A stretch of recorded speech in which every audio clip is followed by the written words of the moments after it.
Have you ever felt like time is running out? You're on your phone looking at the clock, watching the seconds tick by, and you think, oh my God, gotta make the most of the time I have left. But what if that's just an illusion? What if time was never meant to be moved forward? Welcome to this episode of Philodrip.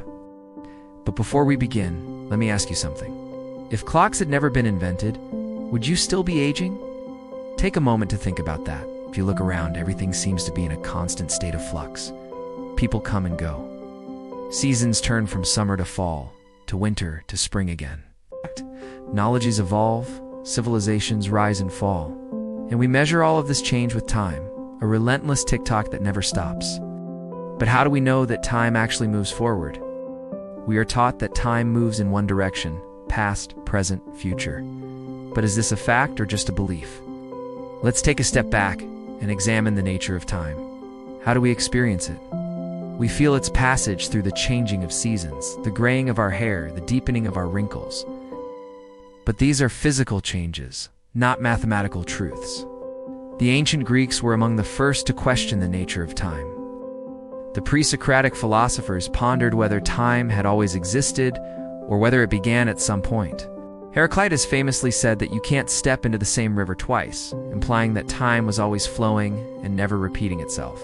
Yet his contemporary Parmenides argued that since the universe was eternal, time must also be eternal. This apparent paradox has echoed throughout history, shaping the way we think about time. So what did other philosophers throughout history have to say about the nature of time? Let's take a quick journey through time to find out. Plato, the ancient Greek philosopher, believed that time was a moving image of eternity. In his dialogue, Theaetetus, Plato describes time as a moving image of eternity, which is always moving but never changes. For Plato, the present doesn't exist. There is only the past and the future.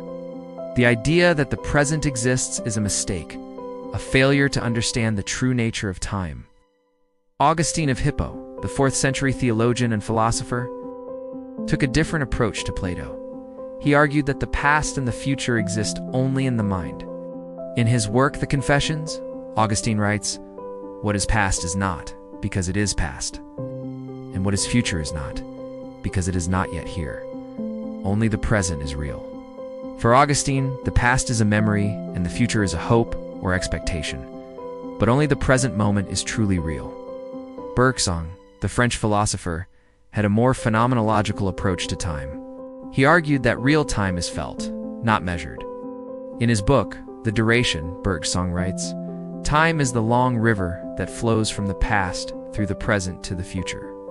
But the present is only a moment, a single drop in the river. It is only when we try to capture this moment and make it into a past that we can measure it and quantify it." For Bergson, it is our perception of time that creates the illusion of its linear movement.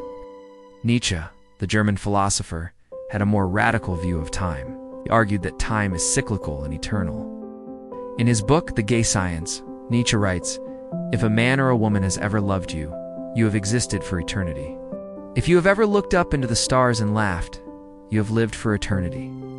For Nietzsche, it is our experiences and the impact we have on others that create meaning and value in our lives. Heidegger, the German philosopher, also had a unique perspective on time. He argued that to be is to be in time, not moving through it. In his work, Being and Time, Heidegger writes, "Only that which is spatially located in the world is temporal in its existence. Temporality belongs to the existential structure of the Dasein." For Heidegger, our existence is defined by our being in time, not by the passage of time. And finally, we come to Buddhism, which offers a different way of thinking about time. The Buddha taught that the present is the only truth. All else is illusion. In his book, the Dhammapada, the Buddha writes, "All that we are is the result of what we have been. All that we will be is the result of what we are. The future is not something we enter. The future is something we create." For Buddhists, the past is gone, the future is uncertain, and only the present moment is real. So what does it all mean? What is the significance of understanding the nature of time? When we realize that time is not a tyrant that we must obey, but rather a companion that we can dance with. We are freed to make choices that align with our values and bring us joy. Maybe you don't need to move forward to live meaningfully. Maybe peace means stepping out of time and racing through it.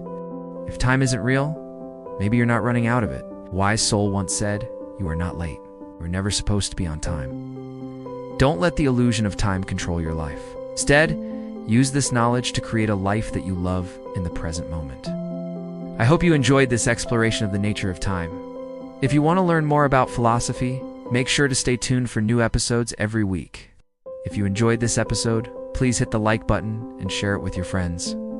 Also, don't forget to subscribe to our channel to get notified when new videos are released. Thank you for watching,